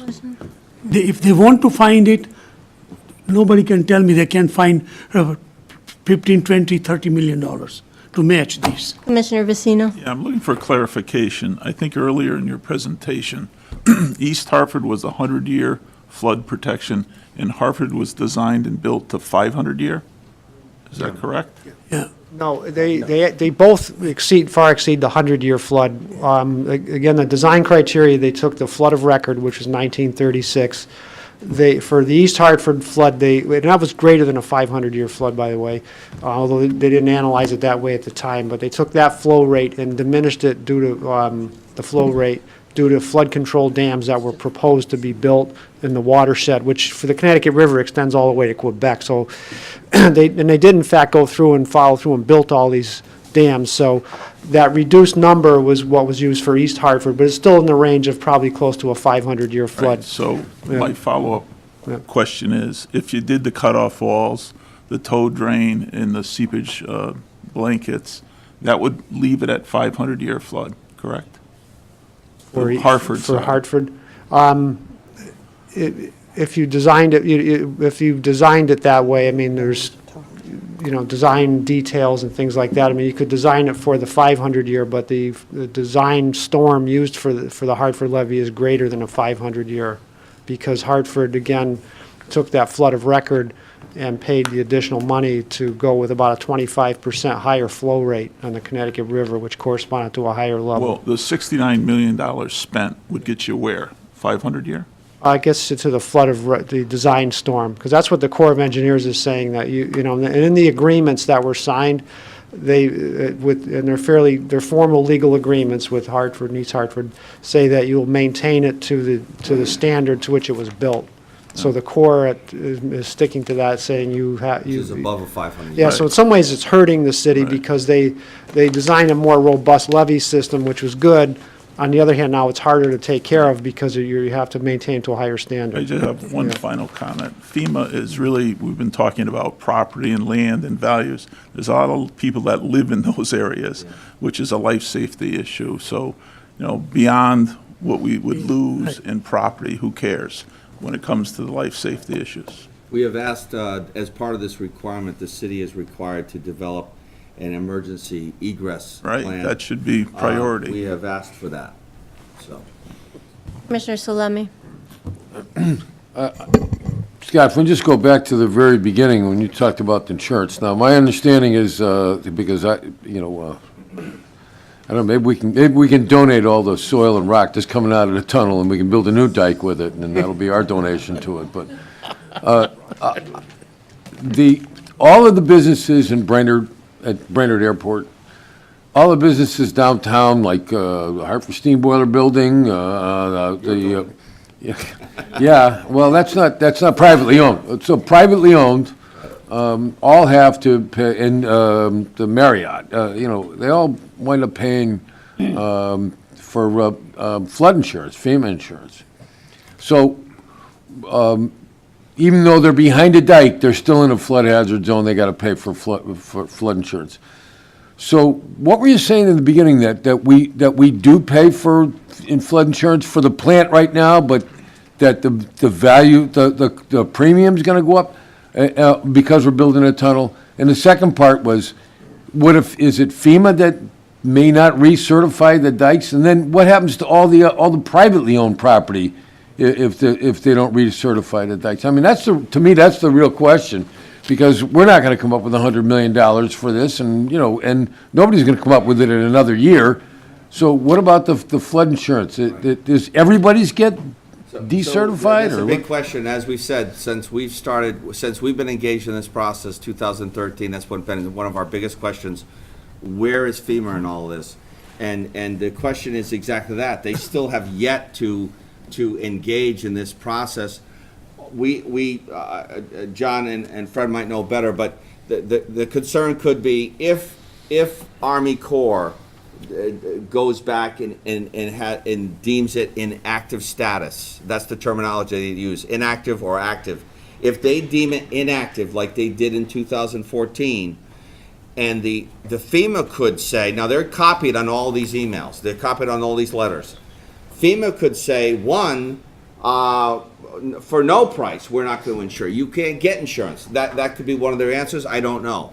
I don't know if you have an answer to that, Fred or John. Yeah, Fred. We've been talking to FEMA on some other issues on a new flood control system that's been proposed state. But again, their primary concern is maintaining that 100-year level. That's their actuarial standard. And as long as the Corps of Engineers is happy that is being obtained, they're okay. And they don't have technical resources, or a lot of technical resources to do the evaluation. So if the Corps is happy, FEMA's happy. That's sort of a rough way of looking at it for the 100-year flood. Yeah, again. We have Fred Tangway here, don't we? Fred? Yes. Who is our insurance agent, who could better answer this. He explained it to me this last week.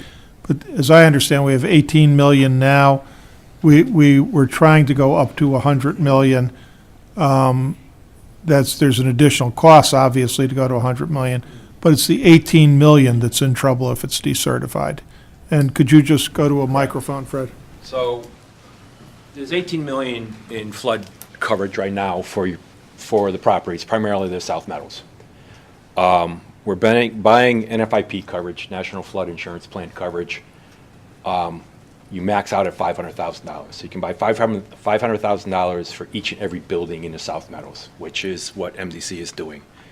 So you add all that up and you get to 14 million or so. And through the MDC's property insurance policy with Travelers, we have $5 million of flood coverage, and it's sublimited to $5 million per event. So you add that to what we have with the NFIP policy. So we have $19.5, $20 million of coverage right now for the South Meadows.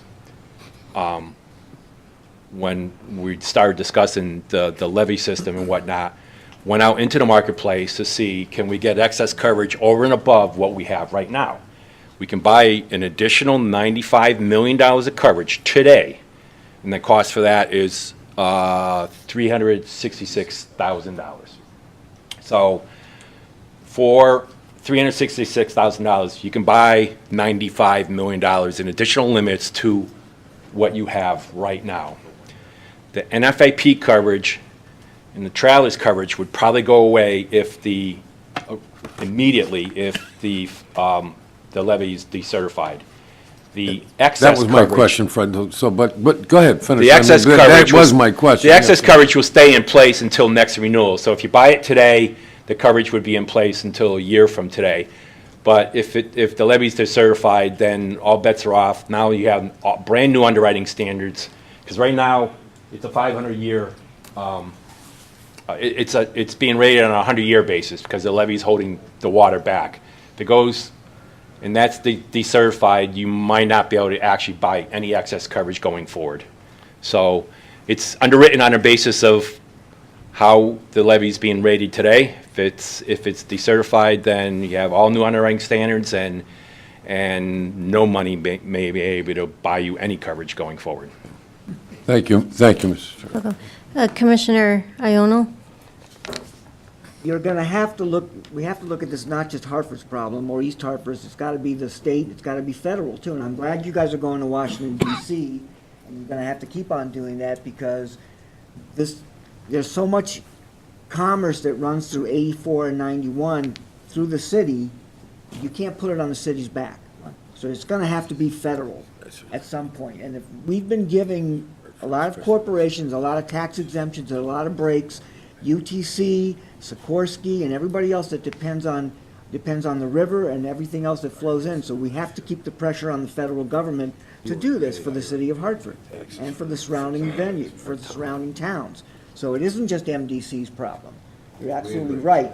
So I think, not only that, I'll be going to city council next week to bring them up on what the Hartford levy is doing and what the problems are, and to make sure that the city of Hartford's corporation council and the council itself put some pressure on the delegation to help you guys get the federal money that we need to do this, because as a homeowner in Hartford, I certainly can't afford to pay for The this. most important thing, short-term, that the city needs to do is they need to comply with what they've submitted to the Army Corps. As Fred and John mentioned, the Army Corps hasn't approved that yet, this interim process, this $11 million.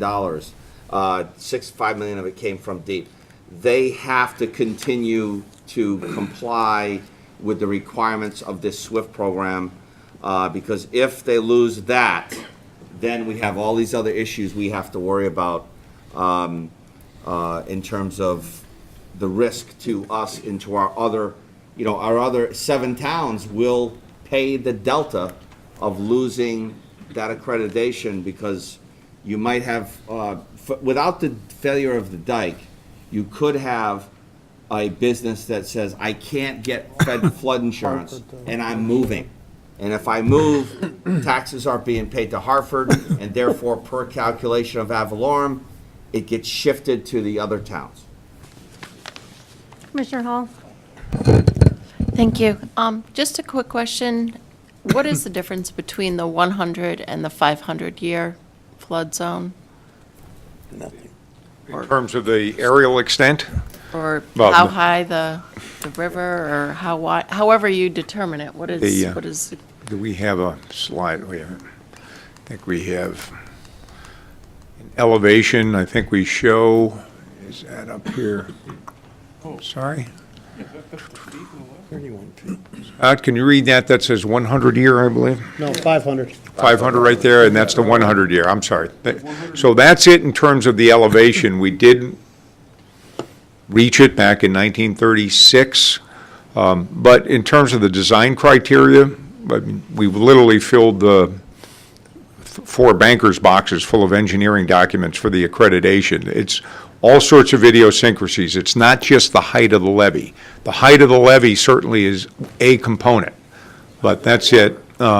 It's the level of pressure. 30 feet for a 100-year storm, and 35 feet for a 500-year. 32 and 37, or thereabout. Well, that's what it achieved, but the design storm. Oh, I see, okay. Is a 100-year flood is 30 feet, and 500-year is a Right there. 35 feet. so I guess my point was that doesn't seem like a huge difference just from, Well, isn't it, Scott, in theory, every 100 years you're gonna Yeah. hit that peak, and every Right. 500 years you're gonna hit the peak? Correct. So it's a So duration of that, so time. what this is 35 would what be- this report is telling us is that if the river gets to 30 feet, that would be approximately a 100-year storm.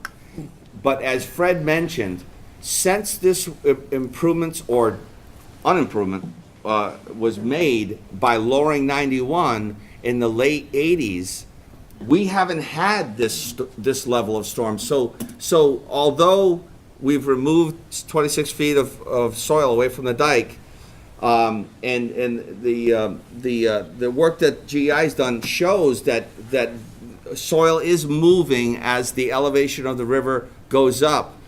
It has not been tested to that 30-foot. Well, and to that point, Scott, right here is some detail on that. Back in 2011, when there was a flood at elevation 23.9, we'll call it 24, the gradients that were measured, that's the pressure that's coming up underneath there, were measured at 0.84 at Grove Street and just about at 0.5 at Bulkley Bridge. The allowable is 0.5 for the accreditation. So at that flood a few years back, we're right above at Grove Street and just at it at Bulkley Bridge. And that didn't even come close to the 100-year. So then, basically, right now, it is the responsibility of the city of Hartford to make these changes, but it is incumbent upon really all of the state to see that it happens. So I would echo previous commissioners' comments that this really needs to be dealt with at the federal level, and it does seem like this administration has transportation infrastructure improvements on its plate. So I would encourage you to continue your efforts in that regard. Are there any other questions? Yes. Happen to be the oldest one, I think, in the room, because when I was 6, 7 years old, I stood at the old State House with the flood right up at my feet. 1936. And I'm just trying to, it was devastating. Now, I happen to remember because I had the equipment in front of Colts doing the job that this gentleman's talking to, and I've never met him before. But the state of Connecticut should have the liability here, because the state of Connecticut stopped the Bal-Savin Company from driving those piles. I stood there, and they didn't drive them right. And I think that the state of Connecticut has got to be responsible for everything that I listened to tonight. I don't know if they'll go to the federal government on the money, Scott, but believe me, in front of Colts, that whole area was a can of worms, and it was running high over the estimate cost of the job. I would do some looking at the Department of Transportation. This is the final word. If you look at this, that's the CRRA plant up there. Here's where we are in the river, okay, in the 36 flood. Right about there, Bart? Yeah. You're right. Tanks are no longer there. All right, thank you very much.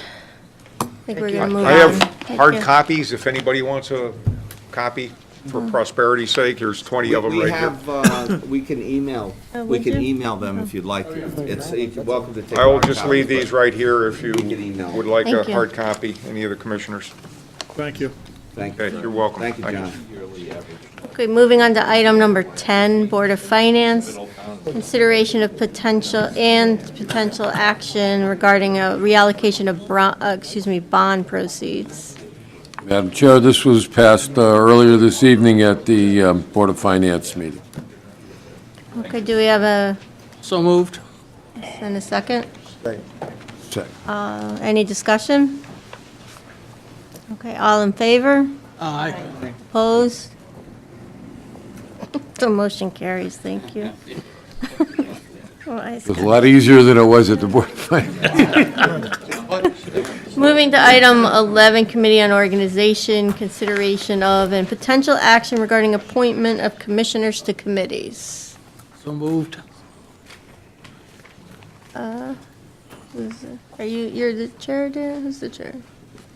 Curry, Commissioner Curry Commissioner left. Curry, oh. So do we have some appointments?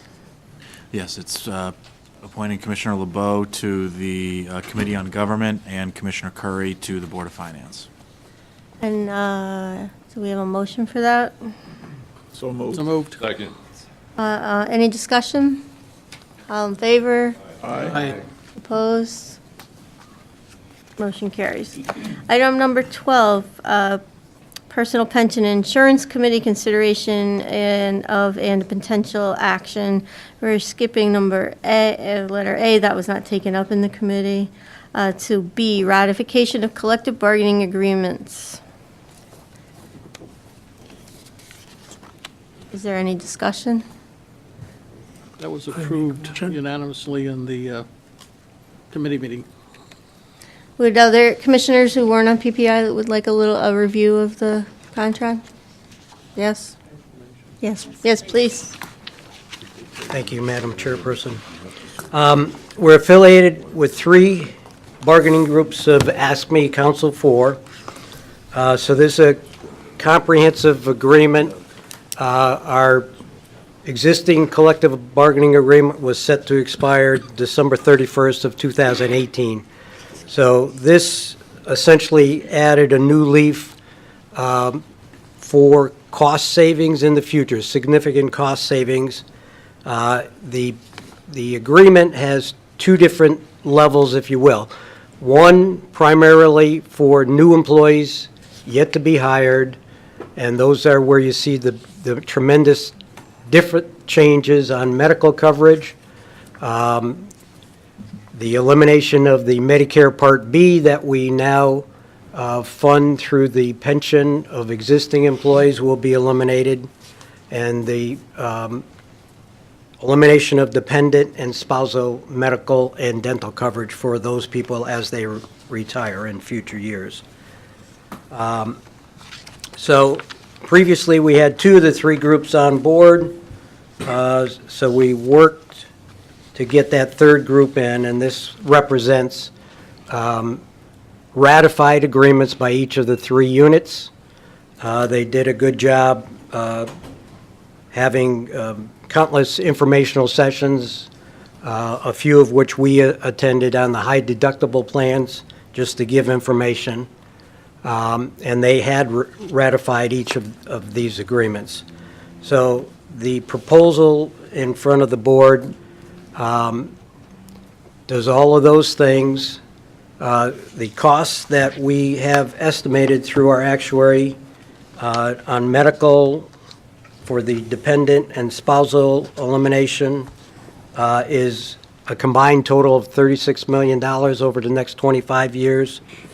The elimination of the Part B reimbursement is $5.5 million over the same time frame. And then there's built-in cost savings just adapting this high deductible plan. For existing employees, we're giving them the option to try out this high deductible plan. We think it might be received pretty well the first year, with the possibility of enhanced participation the second year. So that's provided for existing employees.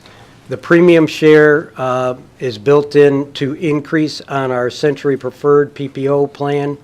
At the end of this next contract, we'll hit 18%. So we've been in the mode of catching up. So those are the main tenets of the negotiated agreement. Commissioner Sweezy? I'd just like to, of course, thank staff, but also thank the 3 unions for coming to the table early, getting this contract adopted 6 months before. It usually goes 8 months, a year after an arbitration, but to get it voted on 6 months early, and like Scott said, we're going to hire 6 to 8 people in the next month, 200 to 300 people in the next 3-4 years, and all 3 union, the officers, I believe, whatever they are, they went to their unions and basically asked their unions to support it. All 3 unions did, and I think it's going to keep the district going. It's going to really help. And again, but thank the unions for coming to the table, because Without them, this thing could have been a year from now. Just a footnote on that. Typically, the bargaining units have their own time frame to ratify, and they conduct their votes different methods. The three units got together and said, we're not going to release the election results until everyone has voted, and that's what they did. So there wasn't one group that tilted one way or the other.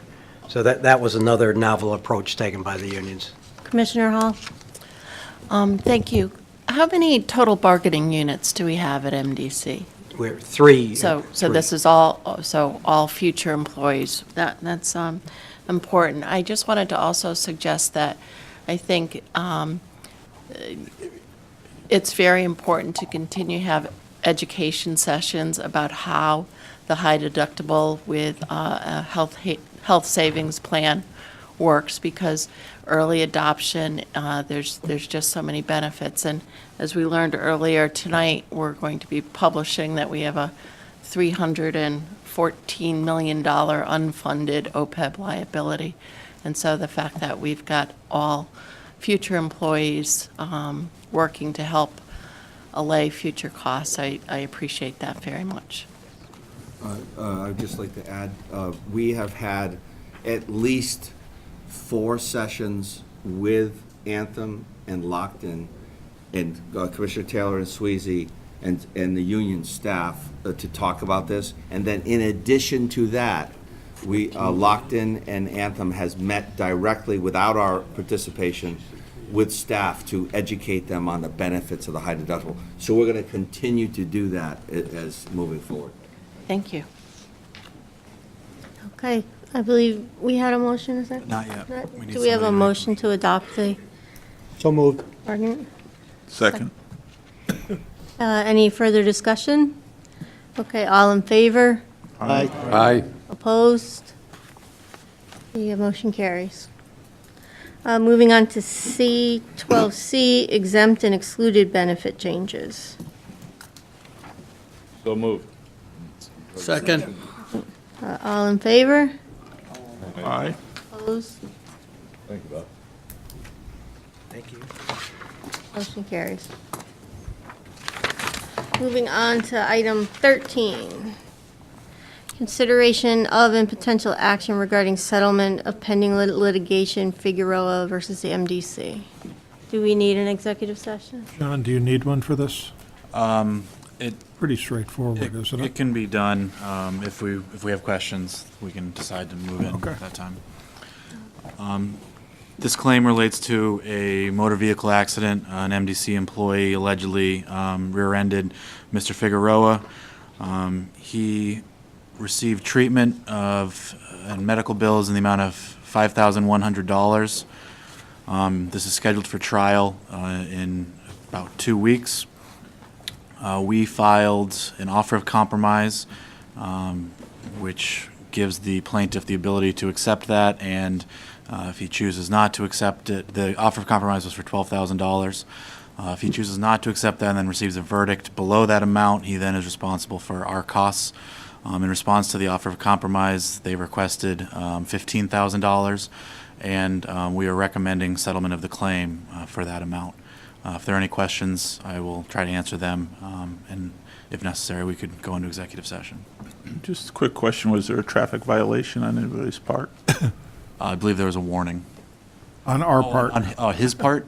On our part, yes, sorry. It was our fault. I assumed. Okay. Yes. Any other questions? Does the $15,000 cover part of that 5,000, or did you already pay the 5,000? No, it's everything is 15. 15 is the total. 15, okay, thank you. Any further questions? Do we have a motion? So moved. Second. Any, all in favor? Aye. Aye. Opposed? Motion carries. Thank you. Item number 14, opportunity for general public comments. Yes, sir. If you don't mind stepping over to the microphone.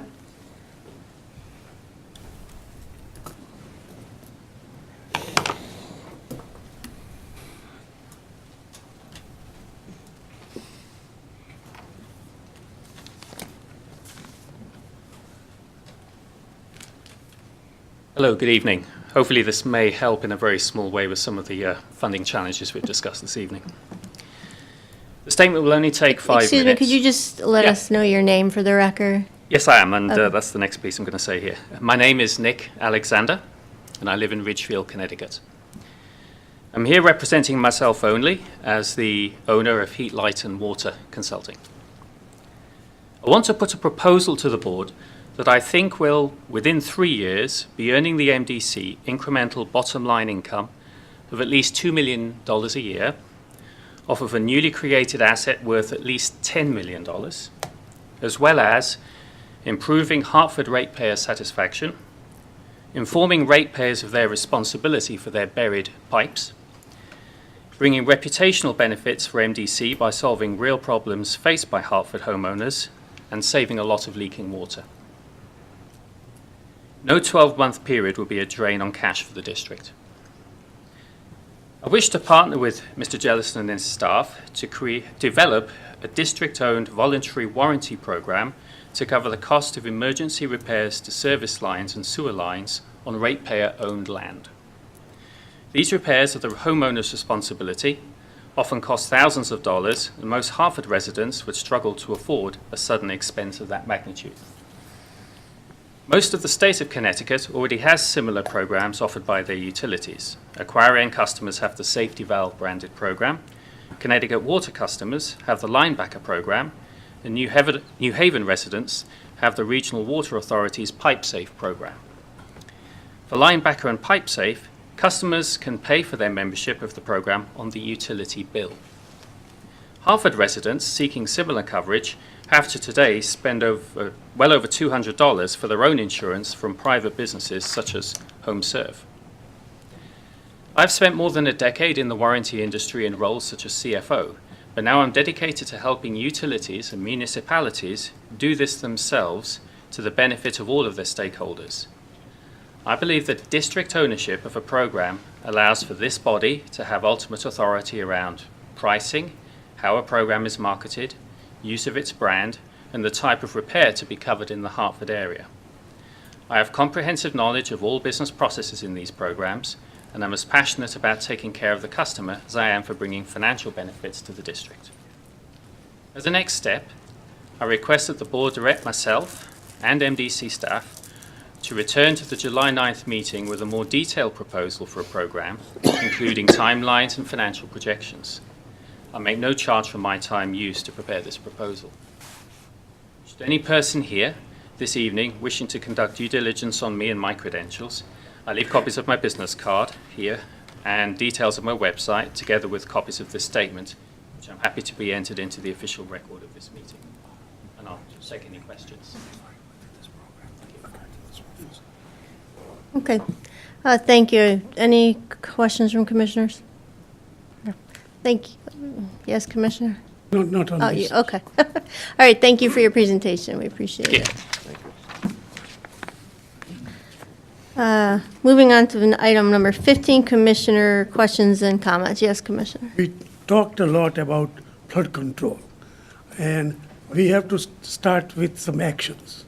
That some leadership here, with some members from the board, work together to develop a tentative plan how to distribute cost, then create a committee which goes there with consultant and gives them the entire presentation and get them ready, and then go to the different communities as well as different stakeholders, including chambers and people who own the properties, and then start some process of rolling. And that at least we can take the leadership in developing something. And I think our council and our chief operating officer, you are perfectly to lead that. Individually going as a quote-unquote representing MDC versus you will be representing all the stakeholders. So one of the challenges we've had through this whole process has been trying to explain to the public why is the MDC so interested in this topic. And we've explained it tonight, why we're so interested, right? The challenge that we have, we've been, the chairman and I, Bart, we've been to meetings at the city, with the mayor, with the Army Corps, with this very discussion. And the biggest challenge that both the Army Corps has and the city has is the financial ability to even proceed with the SWIFT program. The challenge that we would have is going to the clients of the city, which is taxpayers, without the city is difficult. I think we can report back to you on that, though, because in fairness, we haven't gone to West Hartford, we haven't gone to Newington. No, We have we can not go to towns. taken this information and shared it with other towns, or frankly, as much with the business community as we should be. So we will come up with some kind of a plan, we'll work with Nick, and we will present it to you next time around. Thank you. Thank you. Any other comments or questions? Commissioner Hoffman? Yes, thank you, Madam Chairman. I guess my questions go to Scott, and I just want to have a little better understanding about the beginning, the starting point for the tunnel work and the relationship of that work to the condition of the levees. So you mentioned that we need to dig a hole using conventional methods, blasting, et cetera, et cetera. So I guess the first question is there any potential problem with that beginning as it may affect the levee system so that there's no, they're not close enough together? The tunneling system, the tunnel as designed will not impact the dike system, period. We have monitoring GEI, we're actually, as well as the design engineer, we have people in the field from from AECOM and from GEI that is actually monitoring the dike system, but there's no intended impact whatsoever on building the tunnel as it relates to the dike. It's risk. The only thing we have to worry about is as we're building the tunnel, if the dike were to fail, we have the risk of losing our equipment in the hole. That's the concern. And do I also understand correctly that we could start the tunnel digging that Absolutely. entrance hole tomorrow? Yes. Okay. We are. Yeah, okay. Yep, we are. So there's no impact to our construction activity whatsoever. I was down there today, and there is blasting, but they're very much calibrating the seismic effect of the blasting in great detail for exactly that fear that somehow it could affect the dike. Thank you. Yes. Which, Yeah. I just wanted to state, I think our commissioner is correct that this is we've got to get the state of Connecticut involved in this, and they've probably thrown away easily the $100 million in the last X amount of years, 10 years easy, probably twice or three times that. And if the MDC doesn't take a leading role in this, I don't see anybody else that's going to.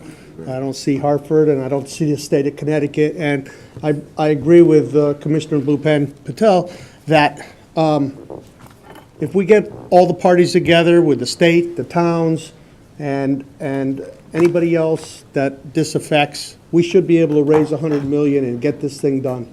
If we don't, we're taking a real gamble here. And so I agree with the commissioners that MDC needs to be the leader on getting to the bottom of this and getting this funded and the project on its way. And I can't understand for the life of me how the state of Connecticut allowed the DOT to lower that highway system so low. I don't understand that. It was unfortunately or fortunately decision made by bishops and regional leaders who created riverfront recapture.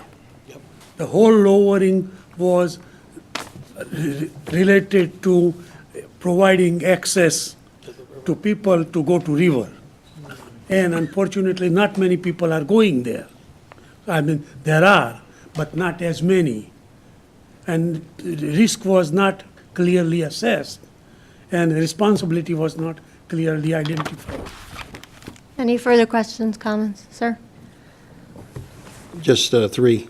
Scott, you were going so fast through your papers, I must have missed.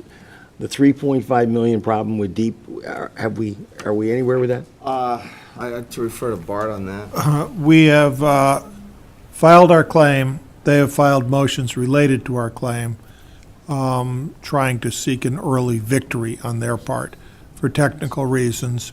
We are responding to those motions right now, and then the Claims Commission will decide whether or not their motions succeed or fail. There has not been any further offers on their part. We have reached agreement with them that we can send our engineers in to inspect how they are connecting to our sewer system, and to establish some of our own monitoring of that discharge. Thank you.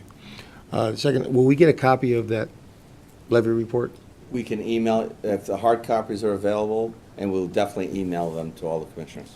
And I guess the third thing is, it's great that we're going to go to the towns, we're going to talk to our towns, we're going to talk to the state. I really believe that it's time for the MDC to do some sort of public relations blitz. Let the people of this state and in this area and the towns know what it's going to cost them. I mean, obviously, the liability is getting closer and closer. They're going to spend $3 million to do, say, let's look at it. What do they have to look at based on that report? Why does that have to happen? Why don't we get out in front of it and make them and push them to do it? And I think that the MDC should do something, whether it's something in the current, whether it's just a blitz to our customers so they know what we're looking at. Thank you. Anything else? Do we have a motion to adjourn? Come on. We are adjourned. Thank you.